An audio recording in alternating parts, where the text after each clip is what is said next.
Easy Feedle. Empiric letters with a story. ጀ አልማዝና ጀልባው። ጀልባ በአንድ ጸጥታ በሰፈነበትና ወፎች በሚዘምሩበት የውሃ ዳርቻ የምትኖር አንድ አልማዝ የምትባል ልጅ ነበረች። አልማዝ የባህሩን ድምጽ እና ስፋቱን በጣም ትወደዋለች። ሁልጊዜ ጠዋት ተነስታ በባዶ እግሯ በባህሩ ዳርቻ ላይ ትራመዳለች። የምታገኛቸውን ዛጎሎች እየለቀመች ከዚህ ባህር ወዲያ ምን ይሆን ያለው እያለች ታስባለች። አንድ ቀን የሆነ ከእንጨት የተሰራ ጀልባ ከባህሩ ዳር ያለው አሸዋ ላይ ቆሞ አየችው። ከጀልባው አጠገብ ምንም ሰው የለም። አልማዝ ትንሽ ወደ ጀልባው ተጠጋች። ከዚያም ከየት ነው የመጣኸው ብላ ጠየቀችው። ጀልባውን ማውራት ስለማይችል ምንም አልመለሰላትም። አልማዝ ቀስ ብላ ጀልባው ላይ ወጣች እና መሃል ላይ ተቀመጠች። ልክ እንደተቀመጠች ምንም ሳትነካው ጀልባው ቀስ ብሎ ውሃ ውስጥ ገባ። የአልማዝ ልብ በፍጥነት መምታት ጀመረ፣ ግን ምንም አልፈራችም ነበር። ጀልባው ከባህሩ ዳር እየራቀ ሄደ። ወደ መሃል ሲደርስ ሰማዩ ቀለሙ እየተቀየረ መጣ። ውሃው ወደ ወይነ ጠጅና ወደ ሮዝ ከለር ተቀየረ። አልማዝም በጣም ተገርማ ቆማ ማየት ጀመረች። በአጠገቧ ቀለማቸው በጣም የሚያምርና የሚያበሩ ደስ የሚሉ አሳዎች እየዘለሉ ወደ ውሃው ተመልሰው ይገባሉ። ትንሽ እንደተጓዙ ጀልባው በድንገት ቆመ። ከዚያም ጀልባው እየተንሳፈፈ አንድ ትንሽ ደሴት ጋር ደረሰ። ደሴቷ በጣም ትንሽ ከመሆኗ የተነሳ የመጫወቻ ቦታ ነበር የምታክለው። አንድ ዛፍ፣ አንድ ዥዋዥዌ መጫወቻ እና አንድ ወርቃማ አበባ ብቻ ነበር የነበረው። አልማዝ ከጀልባው ወረደችና ደሴቱ ላይ ዞር እያለች እያየች እያለ አንድ የማዕበል ምልክት እና ሌሎች ቅርጻ ቅርጾች የተሳሉበት የሚያበራ ድንጋይ አገኘች። ስታየውም ምን እንደሆነ አልገባትም ነበር። ነገር ግን የሆነ የሚጠቅም ነገር እንደሆነ ተረድታለች። ለምንድነው ጀልባው እዚህ ድረስ ያመጣኝ እያለች ማሰብ ጀመረች።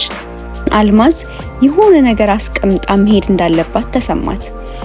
ከዚያ ኪሷ ውስጥ ስትፈትሽ ጸጉሯ ላይ የነበረ ቀይ ሪባን፣ ጠዋት ያገኘችው ትንሽ ዛጎል እና ለባህሩ የጻፈችው አንድ ደብዳቤ አገኘች። በመጀመሪያ ዛጎሉን የሚያበራው ድንጋይ ላይ አስቀመጠች፣ ግን ምንም ነገር አልተፈጠረም። ቀጥሎ ሪባኑን አስቀመጠች፣ አሁንም ምንም ነገር አልተፈጠረም። በመጨረሻም ደብዳቤውን ስታስቀምጥ የሆነ ለስለስ ያለ ንፋስ መንፈስ ጀመረ። ጀልባውም የሆነ መልእክት የደረሰው ይመስል ቀስ ብሎ መንቀሳቀስ ጀመረ። አልማዝ ትንሽ ሳቅ አለችና ሮጣ ወደ ጀልባው ገባች። ጀልባውም አልማዝን ይዟት ቀስ እያለ መመለስ ጀመረ። ውሃውም በጣም ደስ የሚል ቀለም ነበረው። አልማዝ በጀርባዋ ተንጋላ ሰማዩ ላይ ያሉትን የሚያማምሩ ኮከቦች እያየችና በዙሪያዋ የሚያበሩ አሳዎች ተከባ ጉዞዋን ቀጠለች። ከዚያም ጀልባዋ የባህሩ ዳርቻ ላይ እንደደረሰች ቆመች። አልማዝም ከጀርባው ላይ ስትወርድ ጀልባው ቀስ እያለ ወደ ባህሩ ተመልሶ ወደ መጣበት ሄደ። አልማዝ እየሮጠች ወደ ቤቷ ሄደችና ለአባቷ ሁሉንም ነገር ነገረችው። አባቷም እየሳቀ አንቺ እኮ በጣም ጥሩ ህልም ነው የምታዩ አላት።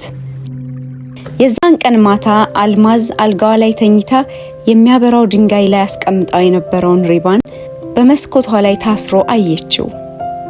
ከዚያን ጊዜ ጀምሮ አልማዝ ሁልጊዜ ጧት ወደ ባህሩ እየሄደች ምናልባት ጀልባው ተመልሶ መጥቶ ካገኛት ብላ ታያለች። ለሰው ብትናገር ማንም ስለማያምናት ለማንም አልተናገረችም። ይሄ የባህሩና የሷ ሚስጥር ብቻ ነው። Wow, that was a fun story. Now let's explore some fun questions. Look at these letters on the screen. One of them appeared in our story. Can you find the right letter? ጀ Not quite. Try again. ፈ Oops, that's not it. Look carefully at all the letters. ጀ That's right. Can you say it again? ጀ Amazing. Can you say all family members of this letter? ጀ ጁ ጂ ጃ ጄ ጅ ጆ That's perfect. Now, let's see if you remember our story. What was the story about? ጀበና Not quite. Think back to the story. Who took Almaz on an amazing adventure?